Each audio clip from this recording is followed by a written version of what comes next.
Olá, bebezinhos do papai, tudo bem? Você está no canal Rafael Pablo e se você gosta de opiniões populares que geram muitos likes e inscritos, acredita que denunciar as bigodagens neopentecostais é pura perda de tempo, ou ainda acredita que não importa o que se fala, mas você verifica principalmente quem está falando, então esse não é um canal para você, bebezinho. Sai daqui porque senão eu vou magoar seu coraçãozinho, você vai ficar com o coraçãozinho magoado, ok? Procure um outro canal que trata você como bebezinho.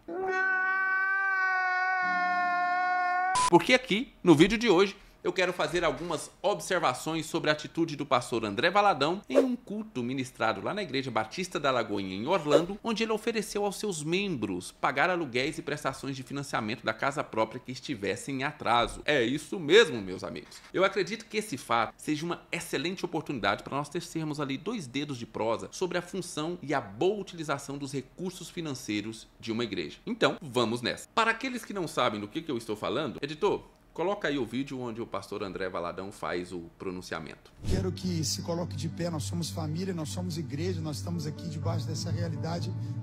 Isso vem muito forte no meu espírito. Você que está aqui hoje, você está atrasado com o seu aluguel ou você está atrasado com a prestação da sua casa, fique em pé agora. Pode se levantar, nós somos uma família, nós igreja, nós vamos pagar essa conta sua esse mês com muita alegria, queremos fazer isso. Fique em pé, tem mais alguém? Veja só, para fazer esse vídeo aqui, eu pesquisei, mas eu não consegui encontrar informações se essa atitude foi adotada pelas demais igrejas da denominação lá nos Estados Unidos ou se isso também chegou aqui no Brasil, nas igrejas dessa denominação aqui do Brasil. Mas para começar, eu preciso ser bem justo e bem sincero com vocês aqui. Eu não sou um grande fã do pastor André Valadão. Afinal, não é segredo para ninguém que acompanha o meu canal que André Valadão prega um evangelho que eu não professo. E tanto aqui no canal quanto lá no meu Instagram, eu faço diversas postagens onde eu combato o tipo de evangelho pregado pelos pastores neopentecostais, como é o caso do pastor André Valadão. Mas, meus amigos, para a sua surpresa, nessa aqui eu estou com o pastor André Valadão. E para demonstrar o porquê que eu acredito que o pastor tomou uma atitude muito acertada, nesse vídeo aqui eu quero rebater os 2 principais argumentos contrários à atitude do pastor e depois ainda eu quero expor os meus argumentos do porquê que eu acredito que a atitude foi acertada e que ela deveria até ser exemplo para outras igrejas. Agora vejam só, né? Quem diria que você veria nesse canal eu defendendo uma atitude do pastor André Valadão. Meus amigos, o mundo não gira, ele capota. É verdade. Um dos argumentos que eu mais vi ser utilizado contra a atitude do pastor foi a alegação de que ele fez isso apenas para aparecer e atrair mais mídia para ele e para sua igreja. Apesar de não concordar realmente, eu não posso dizer que esta é uma afirmação tão absurda assim. Esse pastor possui no seu passado algumas atitudes que podem levar as pessoas a pensar que ele poderia ter tido esse tipo de atitude. Episódios como a suposta ordem de retratação do TSE, que depois provou-se não ser uma ordem de retratação, a entrega do microfone ao apresentador e empresário Silvio Santos em um dos seus cultos lá da igreja em Orlando, além, é claro, das fatídicas e polêmicas pregações sobre a homoafetividade que geraram muita notícia em torno do pastor e da sua igreja. E veja, para deixar muito claro aqui, eu não estou fazendo nenhum julgamento de valor sobre o episódio lá do TSE, já dei a minha opinião sobre a entrega do microfone ao Silvio Santos em uma das lives que tem aqui no canal e sobre as pregações de homoafetividade, quem sabe mais pra frente eu faço um vídeo dando a minha opinião, mas por enquanto não vou trazer nenhum julgamento de valor sobre isso por aqui. Eu só estou exemplificando que sim, esse pastor sabe gerar mídia em torno dele e da sua igreja. E eu também poderia citar muitos outros fatos e muitas outras coisas para comprovar que o pastor André Valadão, pelo menos ao meu ver, seria capaz de fazer algo pensando na repercussão que aquela atitude teria na mídia e nas redes sociais. Mas veja, desta vez eu não estou com aqueles que acreditam que essa atitude de pagar dívidas de aluguel e de financiamento habitacional tenha tido exatamente essa intenção. Ou melhor, pelo menos eu não acredito que ele tenha tido apenas essa intenção. Assim, eu não estou dizendo que ele não poderia ter conhecimento de que aquele fato geraria muita repercussão na mídia e principalmente nas redes sociais. O que eu estou dizendo é que a atitude dele pode ter sido obra de algo que o pastor fez de maneira repentina e que esse tipo de atitude não é tão incomum em igrejas neopentecostais. E aqui eu quero esclarecer o porquê que eu penso dessa forma. As igrejas neopentecostais possuem 2 características que podem dar espaço a esse tipo de atitude. São 2 características que deixam ali o terreno terreno fértil para que esse tipo de atitude brote enquanto a pessoa está ali no púlpito. A primeira característica é que as igrejas neopentecostais dão muita ênfase nos atos espontâneos e que geram muita comoção durante o culto. Não é à toa de você ver muitos cultos de igrejas neopentecostais tentando gerar muitas sensações ali nos membros, principalmente de choro, de comoção. Então você vai ver louvores sendo feitos nessa direção para tocar ali a emoção dos membros da igreja, e você vai ver até a pregação muitas vezes sendo também feito dessa mesma forma, com aquele fundinho musical ou qualquer coisa do tipo. Porque em igrejas neopentecostais nós temos sim uma forte ênfase na emoção. E falar o que ele falou, ele sabia, promoveria muita comoção ali entre as pessoas, não só que teriam as suas dívidas quitadas, mas também nos outros que veriam essa atitude como algo profundamente espiritual. A segunda é que nessas igrejas, o pastor presidente, como é o caso do pastor André Valadão, é alguém que possui autoridade ilimitada para fazer o que bem entender. Normalmente, essas igrejas possuem até algumas comissões ou conselhos que aparentemente tomam as decisões, mas se o pastor presidente, ainda mais um pastor presidente tão forte como é o pastor André Valadão, quiser fazer alguma coisa, meu amigo, ninguém tem coragem ou poder para impedir. Até porque, se tentar, vai ficar mal visto pelos restantes da igreja. Então, ele teria ali todo o poder para fazer o que bem entendesse enquanto estivesse em cima do púlpito. E é por isso que eu acredito ser totalmente possível que o pastor pode ter decidido que pagaria as dívidas de moradia dos membros da sua igreja somente naquele momento, quando ele já estava no púlpito falando à igreja. Isso seria algo totalmente possível. Já o segundo argumento que eu mais ouvi de pessoas criticando a atitude do pastor André Valadão foi o argumento de que o dinheiro da igreja não deveria ser utilizado dessa maneira. Para mim, esse argumento não faz o menor sentido. Se o dinheiro da igreja não pode ser utilizado para ajudar seus membros que estão passando por momentos de dificuldade, para que esse dinheiro pode ser utilizado? Eu sei que talvez tenha algumas pessoas que venham com aqueles argumentos de que o dinheiro da igreja deve ser destinado somente à sua manutenção, à evangelização e à obra missionária, ou utilizando frases mais espirituais como os recursos da igreja deveriam ser utilizados para ganhar alma. Bem, eu não consigo pensar em um só versículo que possa dar sustentação a esse argumento, mas eu consigo pensar em vários que sustentam justamente o contrário. E é por isso que nós vamos para a última parte desse vídeo. Os motivos que me levam a acreditar que essa atitude do pastor André Valadão deveria ser seguida, replicada e até ampliada nas demais igrejas. Veja só, para defender a atitude tomada pelo pastor André Valadão, eu poderia gastar minutos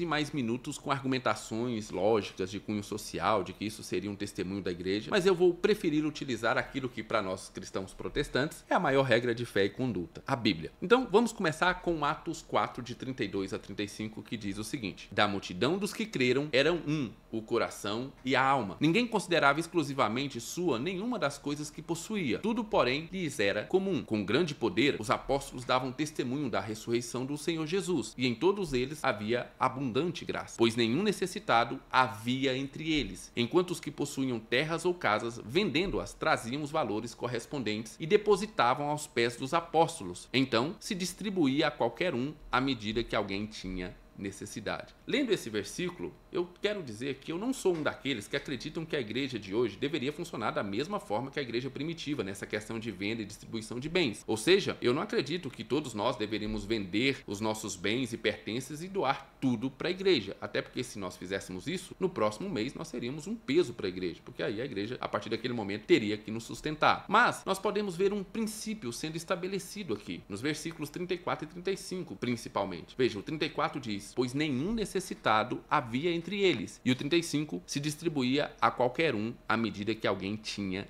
necessidade. Agora preste atenção nisso aqui. Nós vemos aqui que a igreja, mediante as suas possibilidades, não deixava que os seus fiéis passassem necessidade. Ela não fazia isso enquanto enchia os seus cofres de dinheiro para a construção de templos suntuosos ou pagamentos exorbitantes para os seus pastores. A meta não era um templo de 20 mil lugares, nem pagar valores indecorosos para cantores cristãos participarem da próxima conferência. Não, isso não existia na igreja primitiva. O alvo era que não houvesse nenhum necessitado entre eles. Então o que eu estou querendo dizer aqui é que na igreja primitiva o princípio era ainda mais rigoroso do que aquele demonstrado pelo pastor André Valadão. Estou dizendo isso porque, como eu disse, o pastor André Valadão fez isso depois que já possui, uma mega igreja e tal. E o princípio deveria ser diferente. Deveria só construir grandes templos depois que todos lá dentro já tivessem tido a ajuda necessária para, pelo menos, sobreviver. Mas isso deixa para outro vídeo. Os valores que eram depositados no caixa da igreja primitiva eram primeiramente destinados a manutenção e provisão dos membros necessitados, e somente depois, com o restante, é que se destinava às demais necessidades, aquelas que podem ser supérfluas, como por exemplo, construção de novos templos. E veja só, pessoal, antes que os teolochatos venham ali embaixo colocar nos comentários que eu sou contra megas igrejas, que eu sou contra ter uma boa igreja ou qualquer coisa desse tipo, eu não sou contra essas igrejas que destinam parte dos seus recursos para melhorar e ampliar as suas instalações. A minha defesa aqui é de que isso só poderia ser feito se a igreja já tivesse contribuído com o sustento dos membros necessitados, ou seja, primeiro os membros necessitados, depois o templo suntuoso. Vejamos um outro versículo que deixa muito claro que a ajuda aos necessitados era algo fundamental na igreja do Novo Testamento, era prioridade ali no tratamento das finanças da igreja. Em Atos 6, nós vemos o surgimento dos diáconos na igreja primitiva. E por que eles surgiram? Qual era a principal função dos diáconos? A resposta está no versículo 1 a 3, que diz o seguinte: Ora, naqueles dias, multiplicando-se o número dos discípulos, houve murmuração dos helenistas contra os hebreus, porque as viúvas deles estavam sendo esquecidas na distribuição diária. Então, os 12 convocaram a comunidade dos discípulos e disseram: Não é razoável que nós abandonemos a palavra de Deus para servir às mesas. Mas, irmãos, escolhei dentre vós 7 homens de boa reputação, cheios do espírito e de sabedoria, aos quais encarregaremos deste serviço. Agora presta muita atenção nisso aqui. O surgimento dos diáconos se deu para que a igreja pudesse ter uma organização no auxílio à subsistência de pessoas que precisavam de ajuda. O que mais me impressiona nesse texto aqui é que o princípio de ajuda aos membros necessitados era tão fundamental na igreja primitiva que a reclamação não era que a igreja estaria ignorando as necessidades de seus membros com dificuldades de subsistência, mas que no ministério de ajuda já existente estava havendo preferência de ajuda para os membros hebreus em relação aos demais. Em um resumo e sem maquiagem, o que eu quero dizer é que os diáconos da igreja não foram criados para que eles pudessem abrir a igreja, ficar cumprimentando os irmãos na porta, cuidar do estacionamento e coisas do tipo, mas para que eles ficassem responsáveis por providenciar que cada membro necessitado recebesse a ajuda necessária. Mais uma vez, deixa eu deixar claro, eu não estou dizendo que os diáconos não podem desempenhar os papéis que eu citei anteriormente, mas apenas que a sua função principal, pelo menos no início da igreja primitiva, era providenciar a ajuda necessária para os membros necessitados da igreja. Veja, eu ainda poderia citar vários outros textos que confirmam que a ajuda aos membros da igreja que encontram-se em dificuldade financeira para se manterem, para viverem, para comerem no dia a dia, deveria ser o principal destino dos dízimos e das ofertas da igreja. O apóstolo Paulo falou sobre esse assunto por diversas vezes, inclusive solicitou ofertas de igrejas em outras cidades para, por exemplo, ajudar a igreja de Jerusalém, onde os membros estavam sendo perseguidos e passando por necessidades severas. Então, em resumo desse vídeo, o que nós temos aqui é o seguinte: sim, eu acredito que o pastor André Valadão toma decisões sabendo que vai gerar repercussão na mídia e nas redes sociais, mas que nesse caso me pareceu mais algo repentino e decidido naquele momento do que realmente algo pensado anteriormente, o que para mim é totalmente compatível com o estilo de pregação neopentecostal. 2. Falar que o dinheiro da igreja não pode ser utilizado para ajudar os membros necessitados não possui nenhuma, mas nenhuma base bíblica. E ao meu ver, vai contra até o que a própria Bíblia ensina. E 3, o dinheiro da igreja deve ser utilizado majoritariamente na ajuda dos membros necessitados. Qualquer outra despesa da igreja, tirando o necessário à própria subsistência da própria igreja, deve ser considerado como algo secundário que só deve ter investimentos se os membros em dificuldades já tiverem recebido a sua ajuda necessária. E é por isso que eu concordo com a atitude do pastor André Valadão e acredito que outras igrejas deveriam copiar. Na verdade, deveria ser o normal e não algo que chama a atenção dentro da igreja. Você concorda, discorda ou muito pelo contrário? Deixe nos comentários a sua opinião. E caso não seja inscrito, inscreva-se no canal para não perder nenhum dos nossos vídeos. Não esqueça do seu like. Fiquem com Deus e um beijo nesse coração de bebezinho.